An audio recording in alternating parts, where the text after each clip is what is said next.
मच गया बवाल। नमस्कार दोस्तों, स्वागत है आपका अपने चैनल भोजपुरी खबर लाइव पर।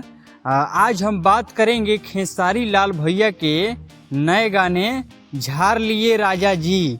झाड़ लिए राजा जी आप देख सकते हैं, झाड़ लिए राजा जी वाले लुक में कितने जबरदस्त लग रहे हैं। उनका स्टाइल, उनका अंदाज सब कुछ कमाल का है। यह पोस्टर बता रहा है कि गाना भी बहुत धमाकेदार होने वाला है। फैंस इस पोस्टर को देखकर बहुत एक्साइटेड हैं। मुझे भी लगता है कि यह गाना आते ही छा जाएगा। आपको यह पोस्टर कैसा लगा हमें कमेंट बॉक्स में जरूर बताइए।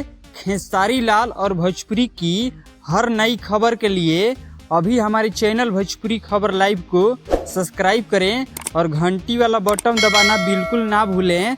मिलते हैं अगले बड़ी खबर के साथ। तब तक के लिए जय हिंद, जय भोजपुरी।